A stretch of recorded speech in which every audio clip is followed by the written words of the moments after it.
ओम नमः शिवाय। तो आज हम बात करेंगे हमारा पांचवा ज्योतिर्लिंग वैद्यनाथ महादेव, जो कि वैद्य ऋषि ने स्थापित किया था परली में, महाराष्ट्र में है परली। और अश्विनी कुमारों ने जिनकी उपासना की थी।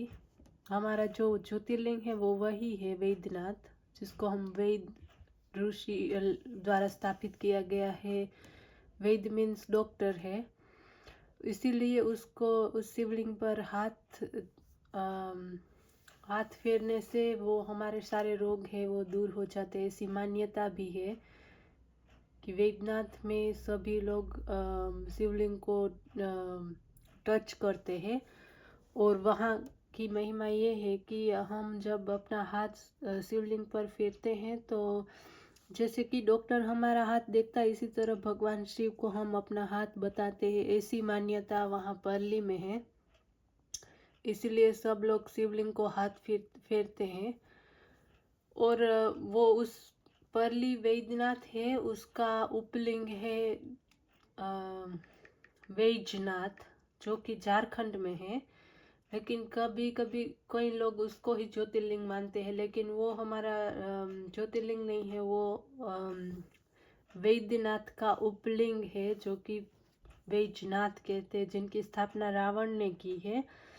और रावण जब कैलाश पर गया था, जो पूरा कैलाश को हिचमिचा रहा था, तो तब भगवान शिव ने उसको पूछा कि ऐसा क्यों कर रहा है तू, क्या चाहता है। तो भगवान ऐसे बोले तो रावण ने बोला कि आप मेरे साथ लंका में चलो, क्योंकि मुझे बार बार यहाँ आना पड़ता है बहुत दूर कैलाश में। तो आप मेरे साथ लंका में चलो, तो मैं जब आपकी ज़रूरत पड़ेगी तो मैं आप वहाँ से ही आपको बुला लेता हूँ। ऐसे करके एक और भी कथा है कि इस ज्योतिर्लिंग का संबंध रावण से है। रावण भगवान शिव का परम भक्त था। एक बार वह भगवान शिव को प्रसन्न करने के लिए हिमालय पर कठोर तपस्या कर रहा था। उसने एक एक करके अपने 9 सिरों को काट कर शिवलिंग पर चढ़ा दिया। जब वह अपना 10वां सर काट के चढ़ाने जा रहा था, तब शिवजी प्रकट हो गए और शिवजी ने प्रसन्नता जाहिर करते हुए रावण से वरदान मांगने को कहा। रावण चाहता था कि भगवान शिव उसके साथ लंका चलकर रहे, इसलिए उसने वरदान में कामना लिंग को मांगा। भगवान शिव मनोकामना पूरी करने के लिए बात मान गए, परंतु उन्होंने एक शर्त भी रख दी। उन्होंने कहा कि अगर तुमने शिवलिंग को कहीं रास्ते में रख दिया तो तुम उसे दोबारा उठा नहीं पाओगे।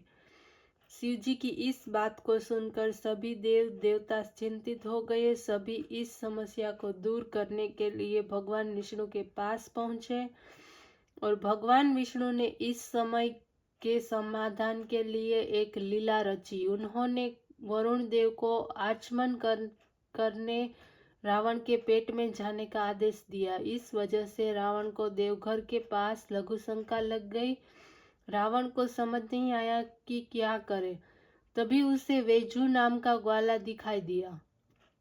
रावण ने वेजू को शिवलिंग पकड़ाकर लघु शंका करने के लिए चला गया और वरुण देव की वजह से रावण कई घंटों तक लघु शंका करता रहा।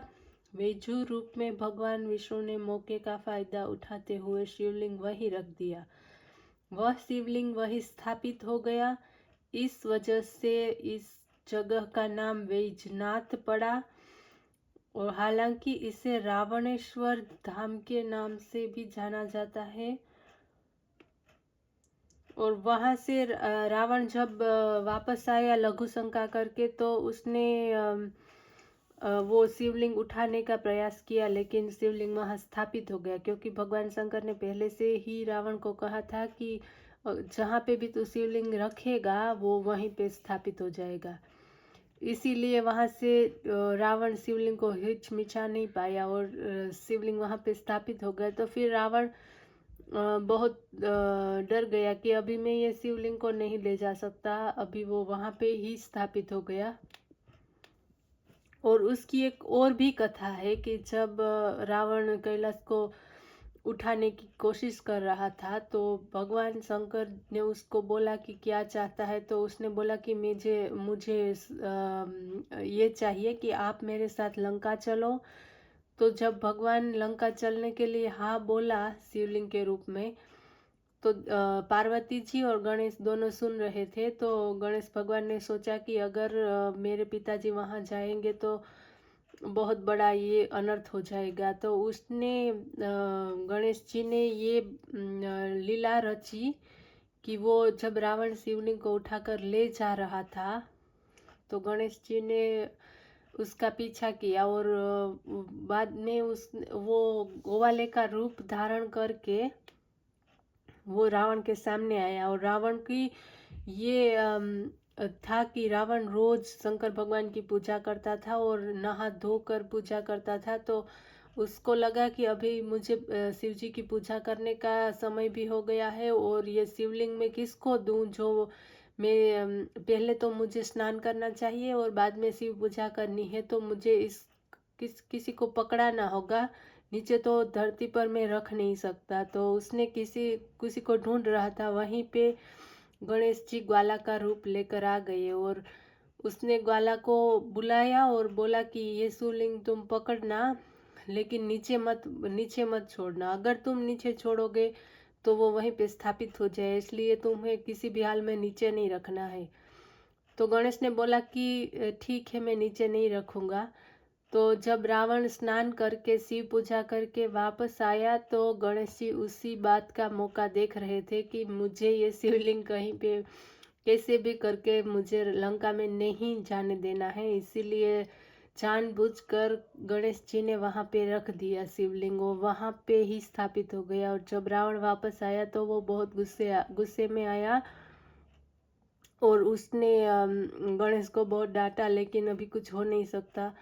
तो इसके बाद रावण तो लंका चला गया और गणेश जी कैलाश चले गए और ये शिवलिंग अपूंज रहता था। तो किसी गोवाला ने जहाँ पे वहाँ पे वो गायों चरा रहा था, वो गायों चराने जब आता तो वो रोज उसकी पूजा करता था, जो कि उसका नाम वेजो था।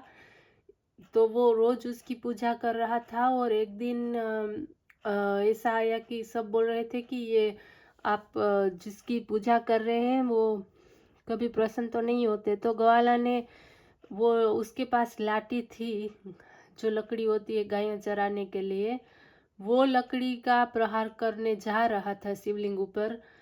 तहाँ वहीं पे ही शिव जी प्रकट हो गए और उसको बहुत वर मांगने को बोला, लेकिन उसने कुछ वर नहीं मांगा और वो ये बोला कि मुझे लगा कि आप इस शिवलिंग में है ही नहीं, क्योंकि मैं वर्षों से आपकी पूजा करता रहा लेकिन आपको कभी देखा नहीं, तो आज देख भी लिया। जो गोवाला था उसका नाम वेजो था, इसीलिए इस शिवलिंग का नाम ज्योतिर्लिंग उपलिंग है ज्योतिर्लिंग का, उसका नाम वैजनाथ पड़ा। ओम नमः शिवाय।